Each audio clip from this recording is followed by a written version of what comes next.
untuk hari ini kita apa aja kan, masuk aja.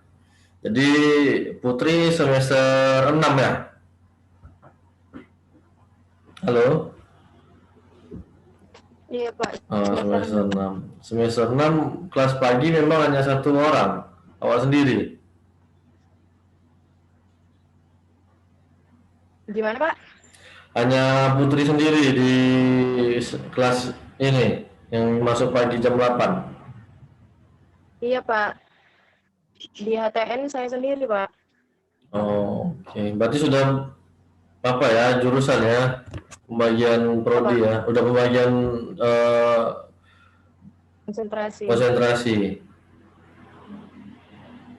Sudah ya. Oke. Jadi nanti kita koordinasi bagaimana tenis perkuliahannya, apakah nantinya saya gabungkan dengan kelas yang lain atau tidak. Kalau memang bisa digabungkan kita gabungkan biar agak lebih banyak, ya kan.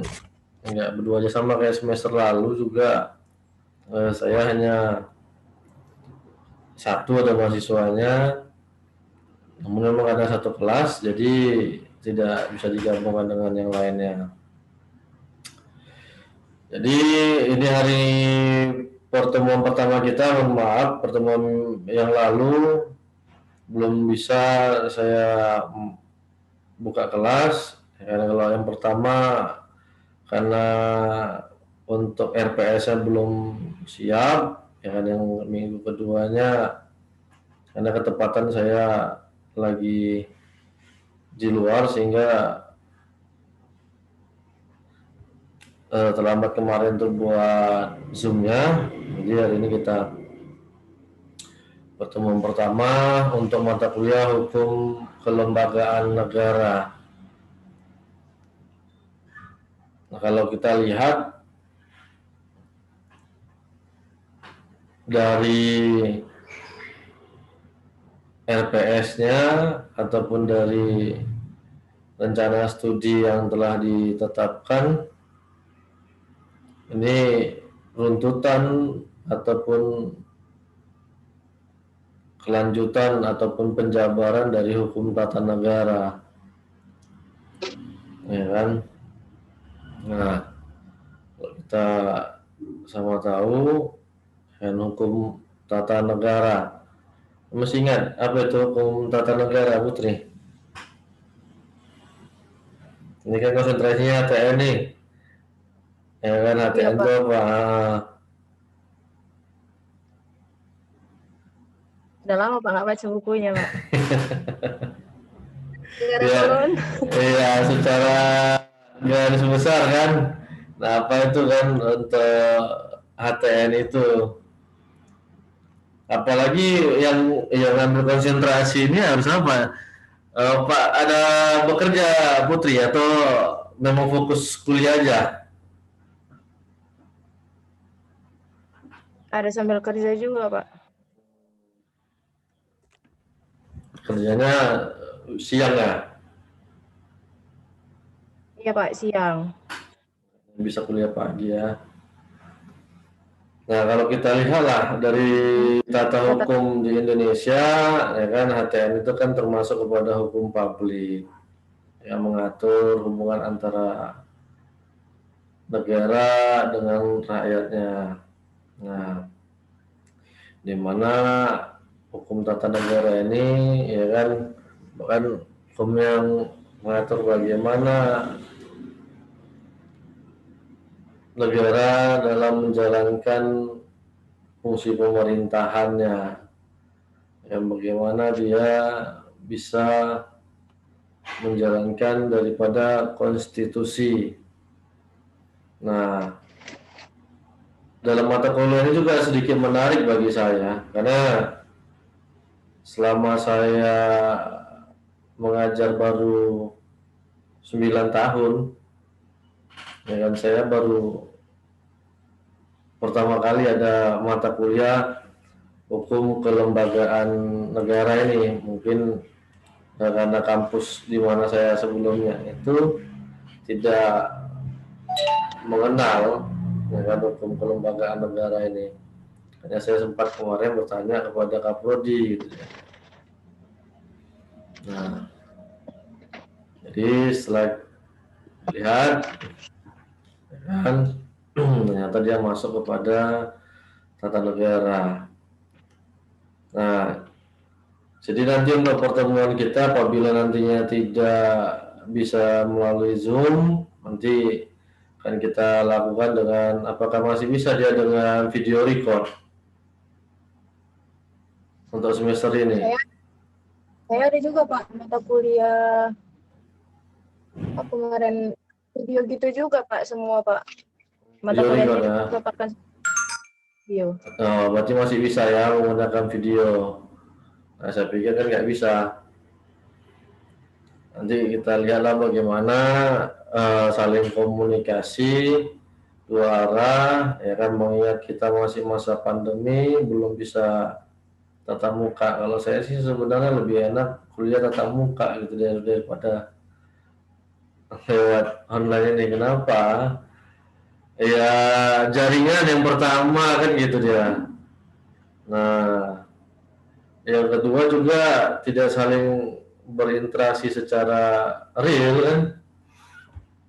Nah, tapi tidak ada masalah.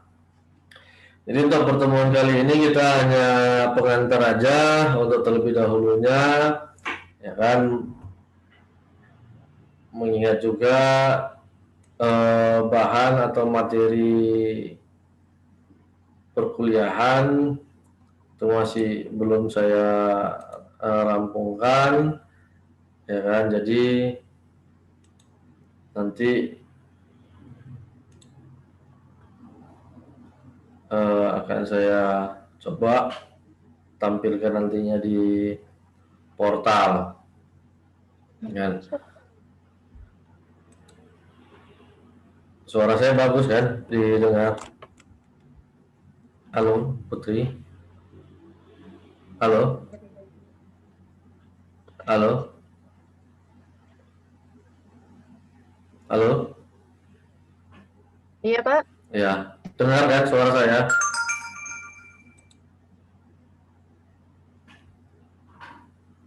Halo,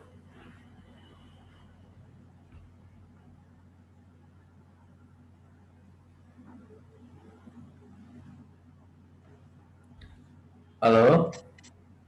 Iya Pak. Kurang bagus jaringannya di sana. Iya tadi sinyal saya Pak yang nggak bagus Pak. Di mana tinggal Putri? Di Pantai Cermin Pak. Oh, jauh. Jadi kalau kuliah tatap muka, kos. Waktu sebelum corona ya Pak ngekos. Sekarang corona udah sambil kerja Pak. Jauh juga Pantai Cermin ya. Oke, baik. Nah, di dalam hukum kelembagaan negara kalau kita lihat, maka kita harus kembali lagi ke belakang untuk materi juga hukum tata negara, di mana Montesquieu ada membagi kepada 3 kekuasaan. Ya kan, yang pertama yang dia bilang kan dengan teorinya trias politika. Nah, masih ingat itu apa aja trias politika?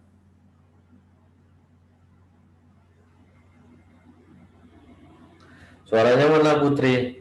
Nggak dengar. Masih ingat Pak yang nama cuman isi Pak yang saya lupa Pak.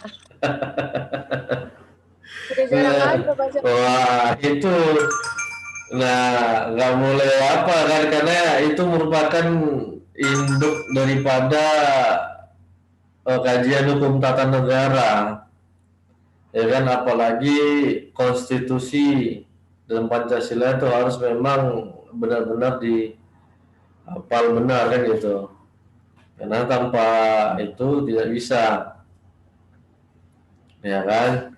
Nah, karena pembagian daripada kelembagaan negara ini kita merujuknya kepada trias politika yang dianut oleh Montesquieu. Ya, di mana kan dikatakannya ada pembagian, pemisahan. Nah, kalau kita lihat di Eropa, nah dia bukan pemisahan kekuasaan, tetapi penggabungan. Nah, kalau kita di Eropa kontinental, jadi pemisahan walaupun tetap antara satu lembaga dengan lembaga yang lainnya bisa saling untuk berhubungan. Nah, yang dikatakan Montesquieu ada trias politika itu adalah yang pertama legislatif, ya kan? Yang kedua eksekutif. Nah, yang ketiga apa yang ketiga? Yudikatif ya Pak. Iya kan, yudikatif. Nah, jadi inilah lembaga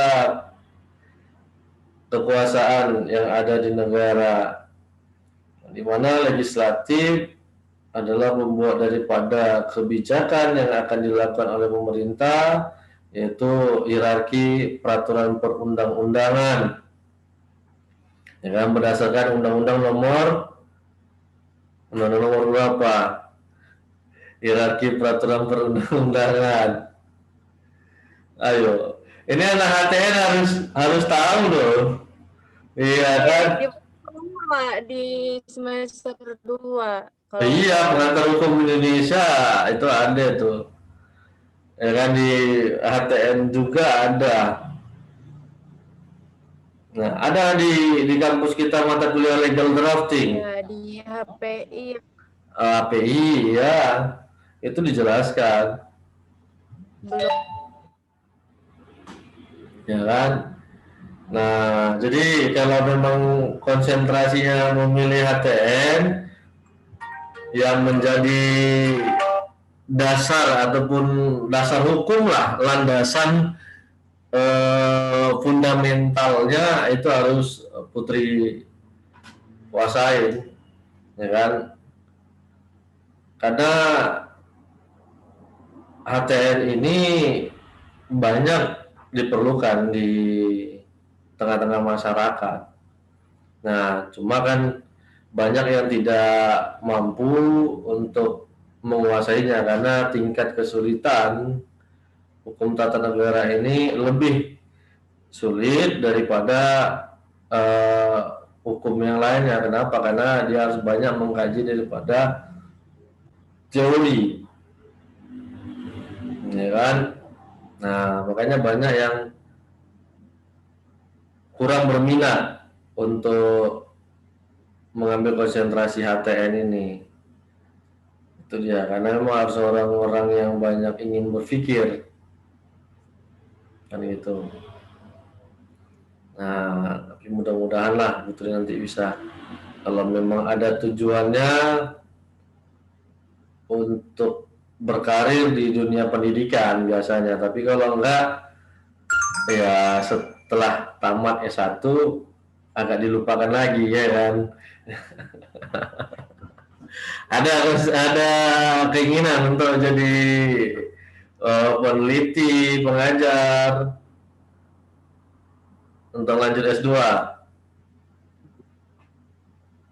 Banyak juga sih Pak, cuman kan saya masih suka yang tentang politik gitu Pak, makanya saya kemarin kan ada juga kawan ngajak kan Pak, dia jangan ambil pidana, saya nggak tertarik ambil pidana, makanya saya ngambil kemari gitu Pak.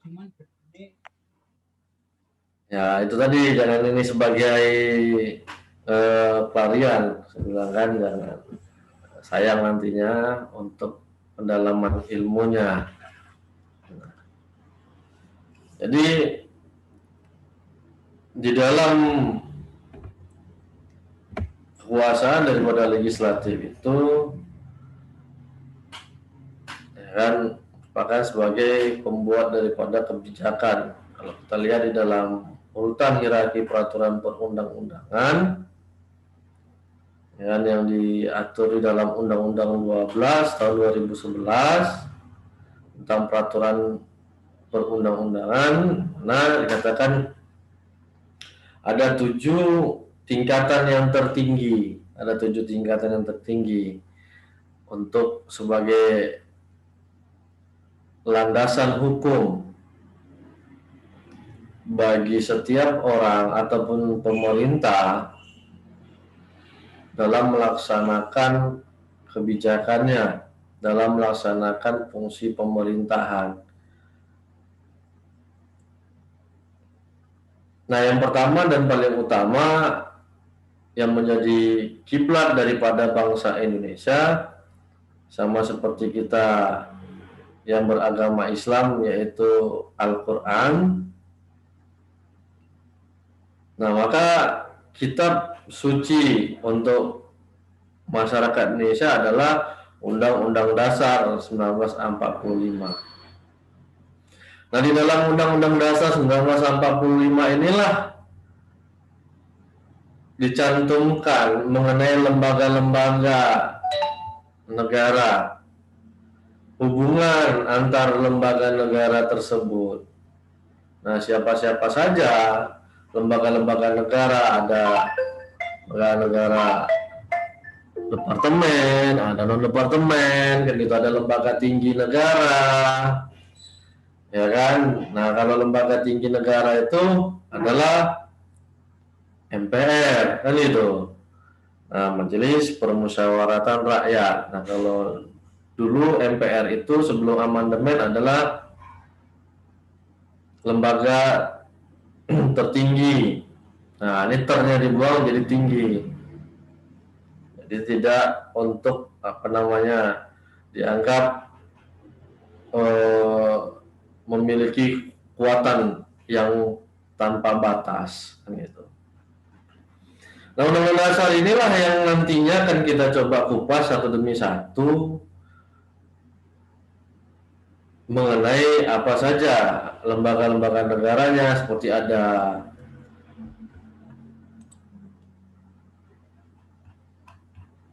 Dewan Perwakilan Rakyat, Pemerintah Negara, ada kementerian, kemudian ada Komisi Yudisial dan sebagainya. Nantinya akan kita bahas lebih banyaknya nantinya. Memang itu berkaitan mengenai kementerian, ya kan? Nah, jadi segala aturan ataupun yang dilaksanakan nantinya oleh lembaga negara ini harus tetap mengacu kepada Undang-Undang Dasar 1945. Nah, setelah itu barulah di bawahnya ini harus dihafal nanti ini sama si Putri, kan harus diingat, jangan sampai nggak diingat lagi, apalagi HTN, bahaya nanti, ya kan. Nah, di bawah daripada Undang-Undang Dasar 1945 ada TAP MPR, ya, ketetapan MPR. Nah, kalau dulu banyak fungsi daripada TAP MPR ini, tetapi setelah amandemen dia lebih banyak untuk mengatur GBHN, kan, ataupun nantinya PBN. Nah, di bawah daripada TAP MPR ada undang-undang atau peraturan pemerintah pengganti undang-undang, Perpu. Nah, undang-undang inilah sebagai pelaksana dari Undang-Undang Dasar. Makanya setiap undang-undang itu harus ada masuk di dalamnya pasal yang termuat di dalam Undang-Undang Dasar.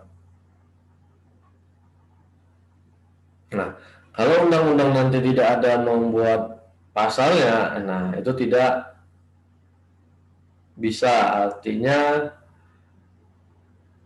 undang-undang tersebut cacat hukum atau cacat formil.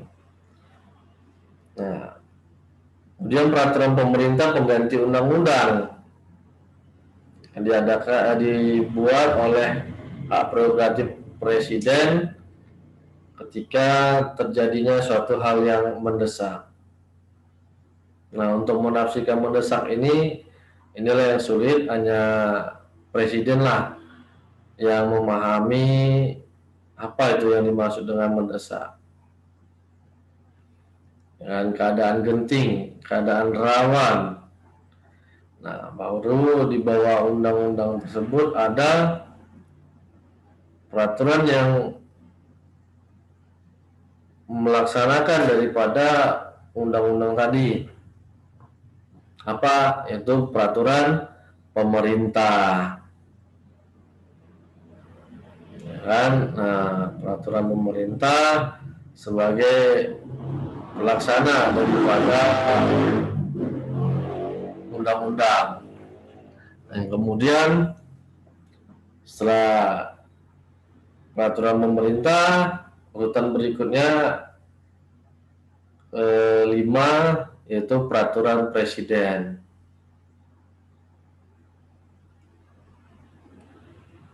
Yang keenam ini berkaitan dengan pemerintahan daerah, yaitu peraturan daerah provinsi, dan yang ketujuh peraturan daerah kabupaten atau kota.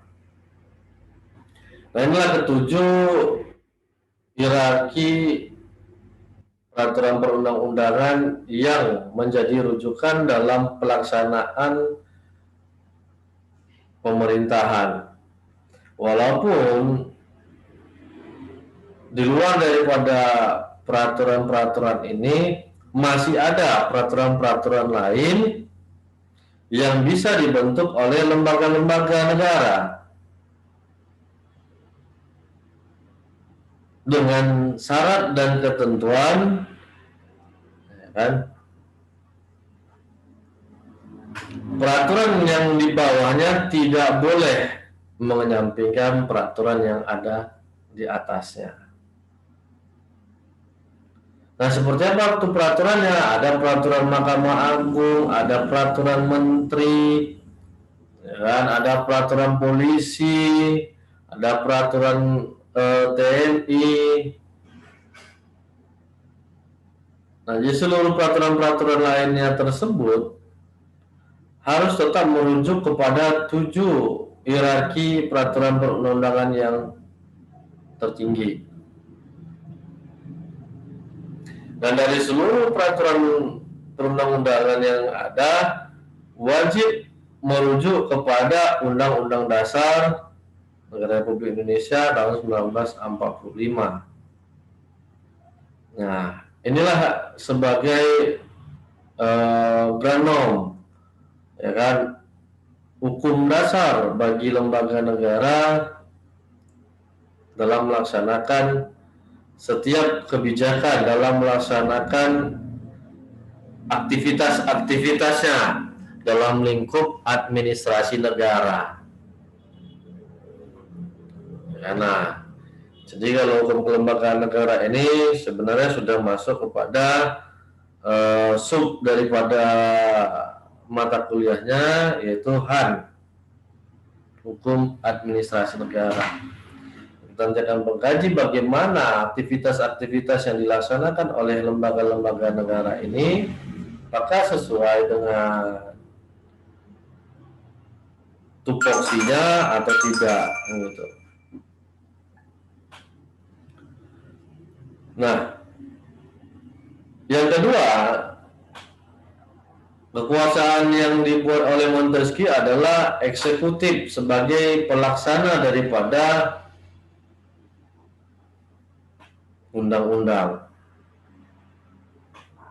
Nah, jadi seperti saya katakan, kalau Montesquieu sebenarnya membuat teori tersebut adalah penggabungan dia. Nah, di mana antara satu lembaga dengan lembaga lain itu harus saling berkoordinasi. Nah, tetapi kita di Indonesia tetapi pemisahan yang tidak absolut. Di mana hal ini bisa kita lihat ketika perumusan suatu peraturan perundang-undangan dapat berasal dari pemerintah. Jadi pemerintah dapat mengajukan rancangan undang-undang. Contohnya apa? Yaitu Undang-Undang Cipta Kerja. Kan? Nah, di dalam Undang-Undang Cipta Kerja ini banyak lembaga negara. Kan ada dari unsur ketenaga kerjaan, kemudian tanah, lingkungan hidup dan sebagainya. Nah, jadi lembaga eksekutif inilah yang harus melaksanakan apa yang telah dibuat oleh legislatif. Nah, segala sesuatu kebijakan tersebut tidak boleh bertentangan dengan fungsi yang dimilikinya. Misalnya kementerian melaksanakan tugas daripada presiden, itu tidak boleh, kecuali memang ada tugas pembantuan yang diberikan oleh presiden kepada bawahannya. Tapi kalau tidak ada,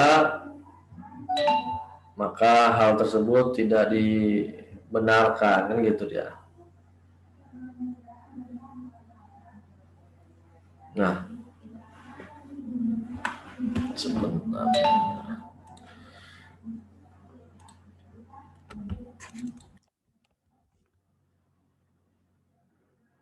Eksekutif sebagai pelaksana daripada undang-undang memiliki kesadaran yang harus dipahami adalah segala kegiatan, segala aktivitas yang nantinya direncanakan ataupun dilaksanakan haruslah berdasarkan keinginan daripada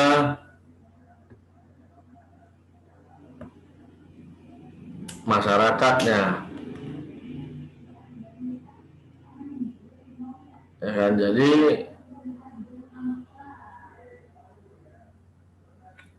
tidak bisa sesuai dengan keinginan daripada si lembaga ini tadi gitu ya. Kenapa? Segala kebijakan yang dibuat dari eksekutif ini sebagai pelaksananya adalah masyarakat. Ya kan, bukan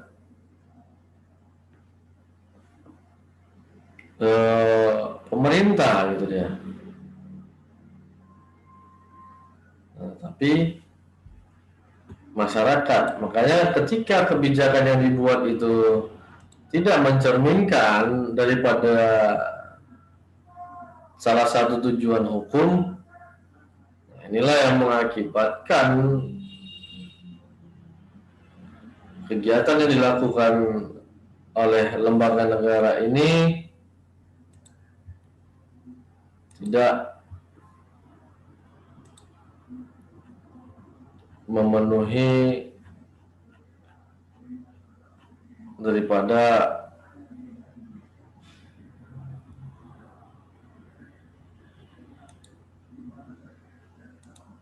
bentuk pemerintahan yang gitu. Nah, artinya belum ada yang kebijakan yang dibuat, tetapi dia sudah laksanakan. Dan nah, kita kalau kita lihat sesuai dengan bentuk negara kita presidentil, ya, maka presiden merupakan kepala negara sekaligus kepala pemerintahan. Nah, presiden membentuk lembaga negaranya yang dianggapnya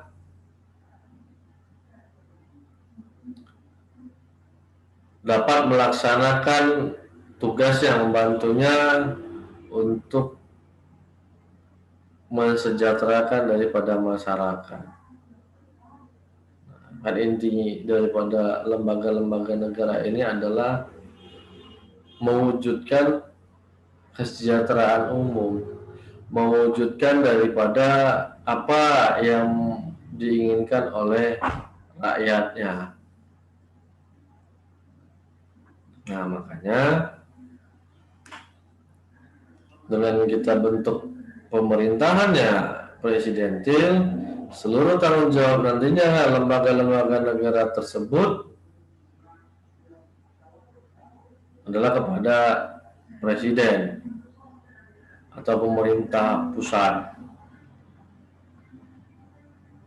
Nah, presiden juga lah yang membentuk lembaga-lembaga negara tersebut. Seperti dulu, ya kan, Kementerian Pendidikan dan Kebudayaan dengan pendidikan tinggi itu dipisah. Ya kan, kalau sebelumnya ada Kementerian Riset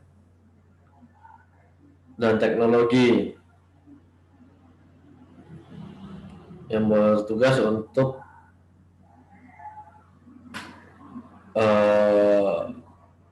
melakukan pembinaan pengawasan terhadap perguruan tinggi baik negeri maupun swasta, kemudian bagaimana pelaksanaan daripada tridharma perguruan tinggi, itu pengabdian, pengajaran, dan penelitian. Ya. Nah, namun di periode ini pemerintah pusat menggabungkan kembali, ya kan, Kemenristek ke dalam Kemendikbud, Kementerian Pendidikan dan Kebudayaan. Jadi untuk perguruan tinggi tidak berdiri sendiri lagi, kembali lagi dia masuk kepada Kemendikbud. Kalau dulu Kemendikbud hanya untuk tingkatan SD, SMP, dan SMA atau SMK. Nah, tapi sekarang kembali lagi perguruan tinggi masuk kepada Kemendikbud. Makanya tidak ada lagi kita jumpain untuk Kementerian Riset dan Teknologi. Nah, inilah menunjukkan bahwa lembaga negara tersebut bekerja berdasarkan perintah daripada undang-undang, perintah daripada pembuat daripada undang-undang tadi, atau pembuat daripada legal standingnya.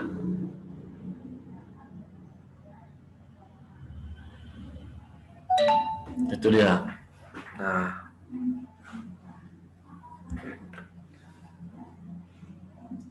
kemudian yudikatif selaku kekuasaan yang dikatakan oleh Montesquieu adalah sebagai pengawas daripada undang-undang tersebut, pengawas daripada eksekutif.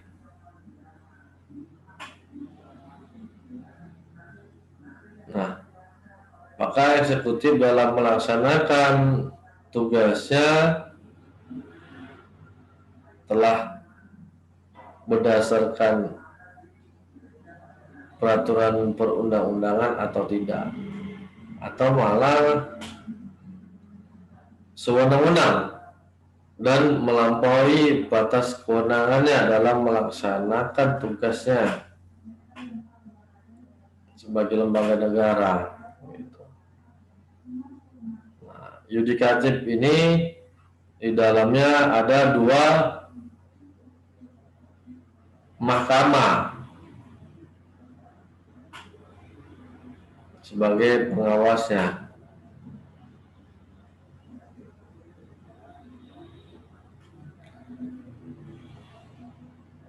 Ingat, apa aja mahkamah yang di bawah naungan daripada yudikatif?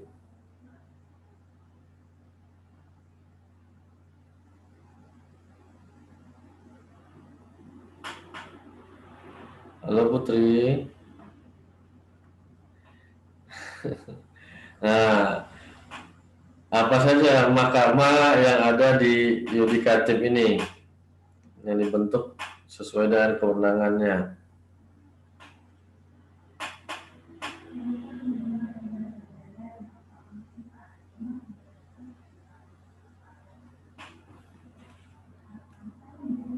Tadi eksekutif, presiden.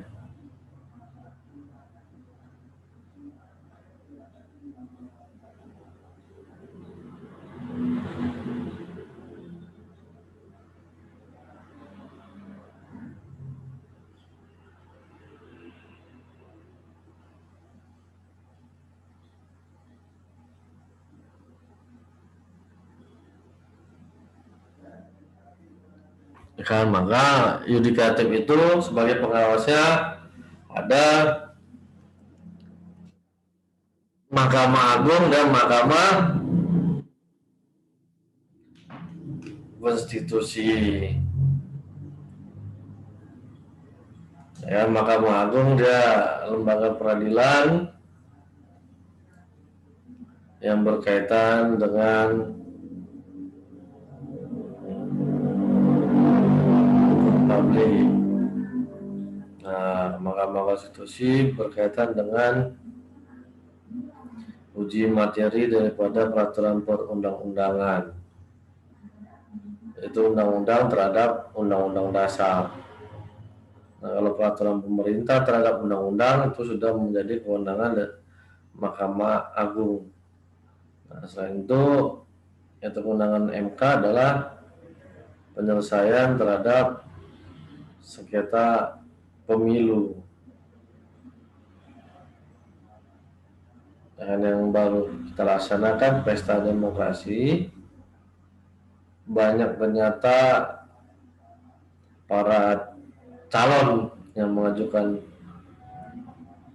gugatan ke Mahkamah Konstitusi dan banyak pula yang ditolak gugatannya. Nah, inilah untuk menunjukkan apa yang dilakukan oleh lembaga negara tadi, seperti misalnya KPU, apakah telah sesuai dengan ketentuan peraturan yang ada dalam mekanisme pemilihan. Nah, ketika hal ini ternyata terbukti tidak sesuai dengan mekanisme atau peraturan yang ada, mulai menjadi tugas daripada Mahkamah Konstitusi. Nah, jadi kita lihat beberapa perkara yang masuk, misalnya di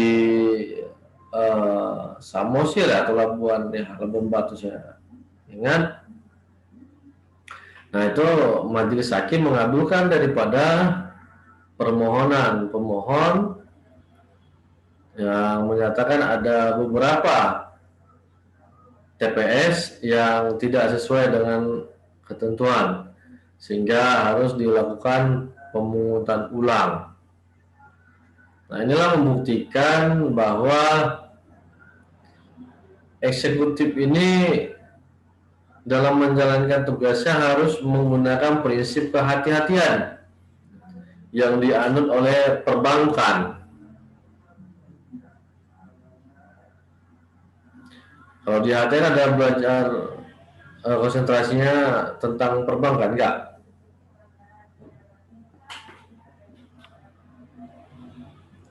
Ada belajar tentang perbankan, Putri?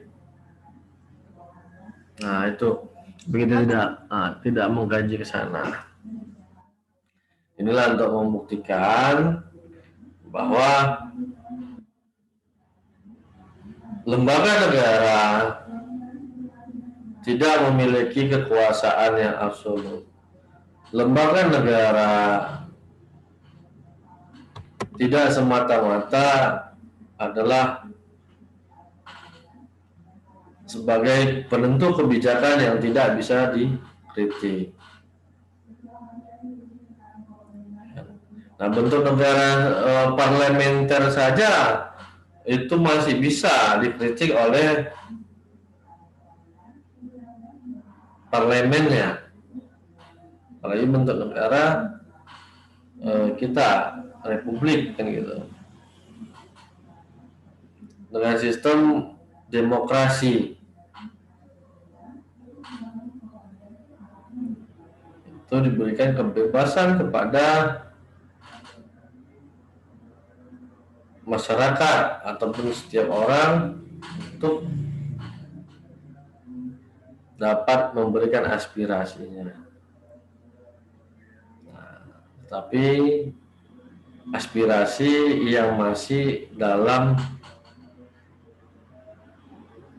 kewajaran ataupun sesuai yang diatur oleh undang-undang. Jangan karena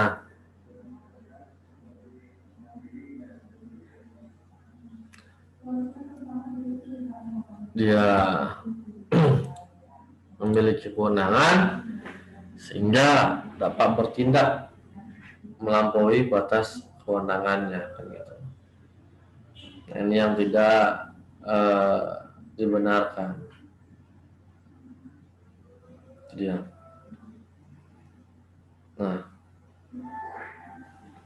jadi ini saya buat zoomnya kalau nggak salah 45 menit yang bisa ya kan, yang gratis. Cuma atau habis timingnya kita sudahi. Jadi sebelumnya ini ada yang mau ditanyakan oleh Putri berkaitan dengan materi kita. Jadi nanti di pertemuan ke-8 sama 16 itulah waktunya UTS dan UAS. Nah, nanti ada nilai tugas. Coba nanti kita buat apa tugasnya. Sebentar ya.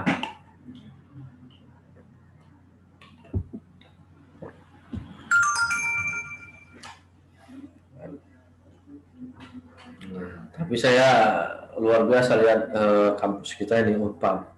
Karena satu mahasiswa saja bisa buka kelas. Saya belum pernah ngajar satu kelas itu hanya satu mahasiswanya. Baru ini. Di semester lalu pun juga ada satu juga. Ya, si Namira mungkin kakak kelas.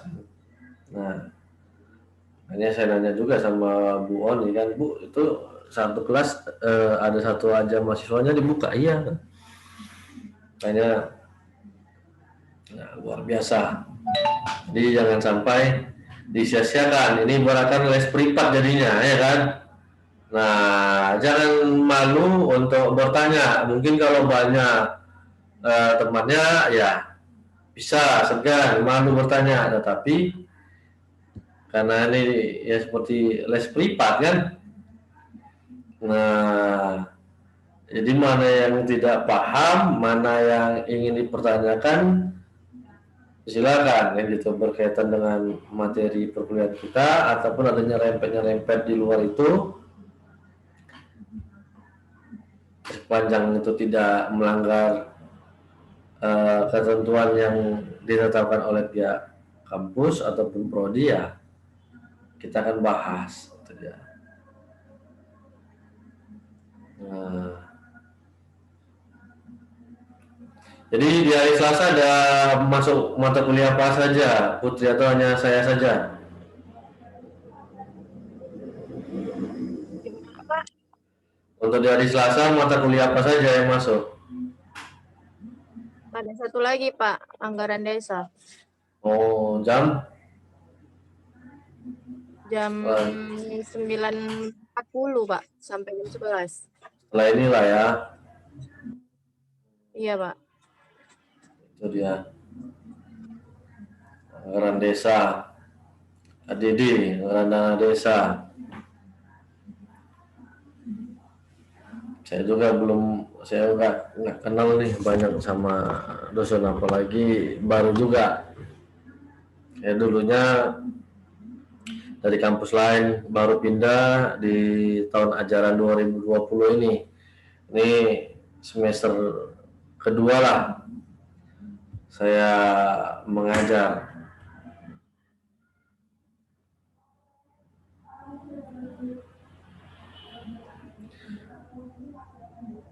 Pantai Cermin di mananya?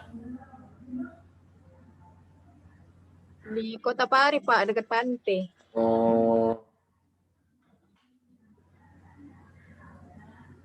jadi tiap hari main di pantai aja ya? Enggak juga Pak. Enggak ya. Walaupun dekat pantai tapi cuaca panas ya juga sejuk dia ya kan. Itu dia. Nah, gimana, ada yang mau ditanyakan berkisar pengantar kita ini? Karena saya juga bosan kalau hanya dosennya aja ya kan, bercerita, memberikan materi, mahasiswanya diam kalem ya kan. Nah, apakah paham atau tidak ya nggak ngerti juga ya kan. Makanya kalau saya sih dulu pada saat menjadi mahasiswa, saya mengikuti apa yang disampaikan oleh dosen saya, rekan saya kan, beliau sudah almarhum ya kan. Nah, materi itu ya apa yang disampaikan dosen itulah yang kita catat, kita ingat gitu dia. Kemudian ya rajin saja untuk berkomunikasi atau bertanya, walaupun misalnya disuruh menjawab pertanyaan, jawaban yang salah ya tidak ada masalah gitu ya, karena masih tahap kita saling memahami, mendalami satu bidang. Ya kan, dosen juga dituntut untuk terus mengupdate daripada ilmunya, makanya disuruh untuk kuliah terus kan gitu, menulis, meneliti. Nah, itu juga mahasiswa gitu dia. Ya kan, tugasnya bukan hanya untuk low input gitu dia, karena nantinya akan berbeda ketika terjun ke lapangan dengan apa yang disampaikan di dalam kelas gitu dia. Nah, tapi kalau dia HTN, kita hanya mengkaji kepada cakap atau tidak, memenuhi syarat atau tidak, kan itu. Makanya orang-orang yang mengambil konsentrasi tata negara ini bisa dikatakan mereka kritikus gitu ya.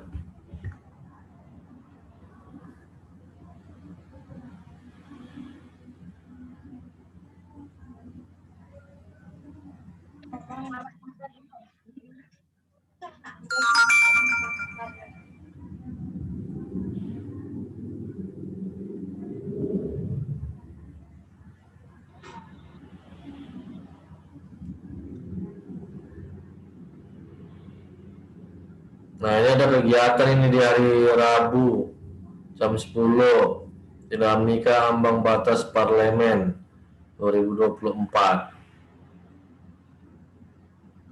Diwajibkan kepada mahasiswa untuk hadir.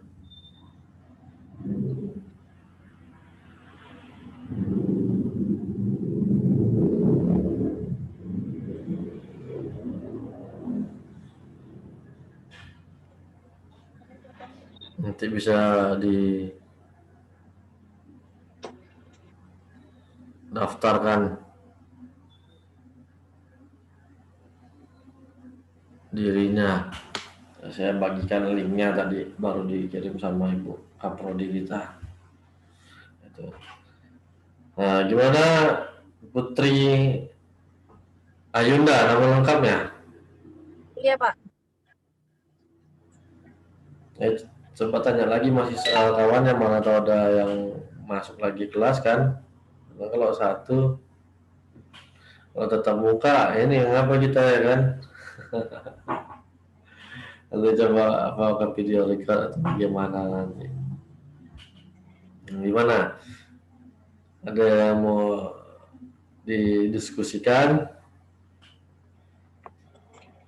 Itu Pak, tadi Pak yang tentang eksekutif kan Pak, yang segala kegiatan yang direncanakan harus berdasarkan pemerintah. Jadi Pak, yang dimaksudnya kegiatannya itu Pak, kegiatan yang kayak gimana Pak? Yang harus benar-benar ikut berdasarkan pemerintah gitu. Nah, inilah nanti yang akan kita bahas untuk tugas dan fungsi dari setiap lembaga-lembaga negara. Nah, misalnya lah kita ambil Kemendikbud, Kementerian Lembaga Negara di Kementerian Pendidikan dan Kebudayaan. terutama dalam pelaksanaan tridharma perguruan tinggi, ya kan? Nah, kan ada lahir sebuah undang-undang pendidikan tinggi. Nah, apakah lembaga negara tersebut dalam melaksanakan tugasnya sudah sesuai dengan undang-undang pendidikan tinggi apa tidak? Ya kan? Nah, bagaimana sinergi yang dilakukan oleh lembaga pendidikan tinggi ini dalam mengembangkan atau mengelola, ya kan, suatu pendidikan tinggi yang dapat menciptakan generasi yang kompeten di dalam bidangnya, ya kan? Nah, berdasarkan dari tuntutan misalnya pelaksanaan pendidikan tinggi itu telah ada namanya sertifikasi profesi, ya kan? Nah, sertifikasi profesi itu ya rujukannya kepada undang-undang. Jadi aktivitas yang dimaksud itu adalah tugas dan fungsinya yang diatur undang-undang, apakah telah sesuai atau tidak. Nah, ini terkadang kan banyak lembaga negara yang hanya menghabiskan anggaran tetapi hasil akhirnya tidak ada gitu ya. Kan banyak kemarin itu Presiden mencabut beberapa perpres tentang pembentukan badan-badan atau lembaga negara. Kan yang dilihat ternyata anggaran saja habis, tetapi pelaksanaannya, nah, itu tidak ada gitu ya. Tidak ada hasilnya.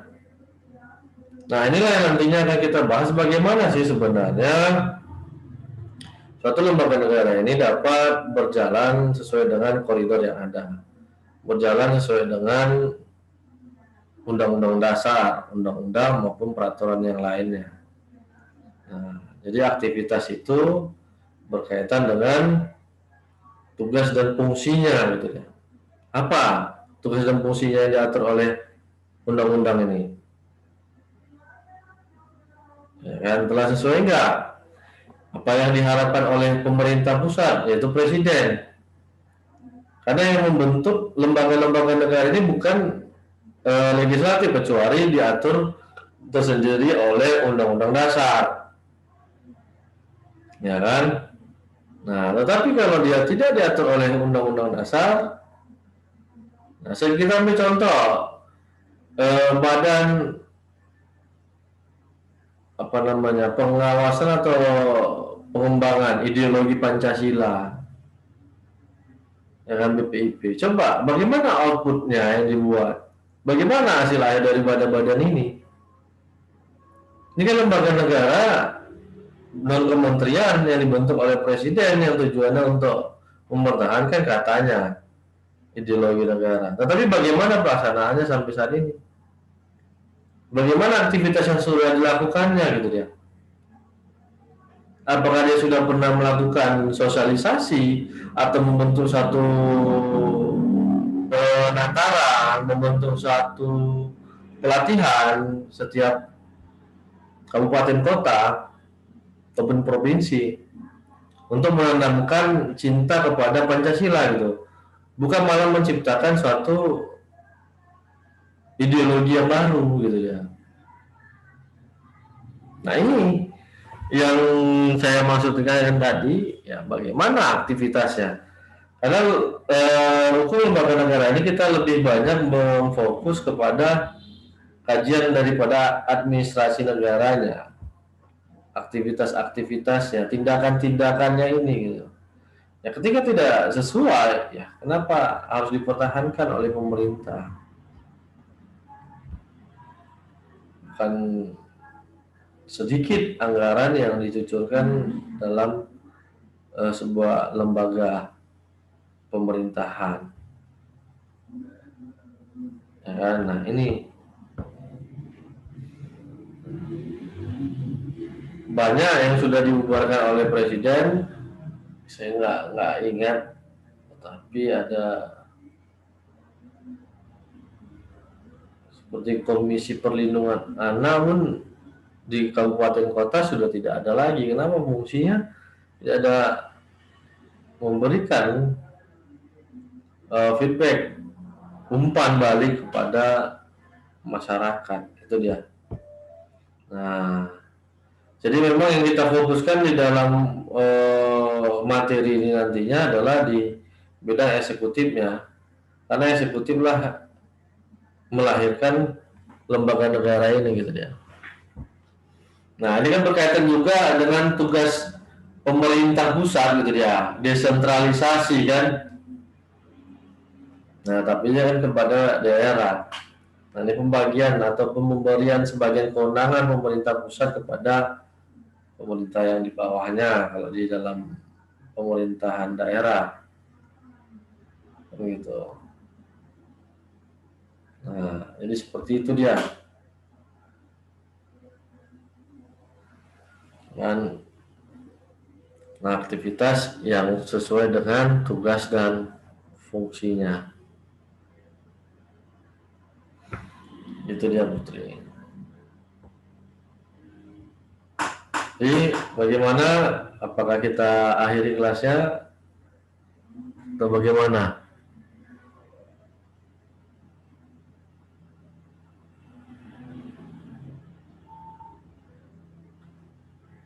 Gimana bapaknya aja. Saya rasa kita padatin untuk materi hari ini. Nanti kita lagi untuk minggu depan apakah bisa digabungkan atau tidak dengan kelas yang satu lagi.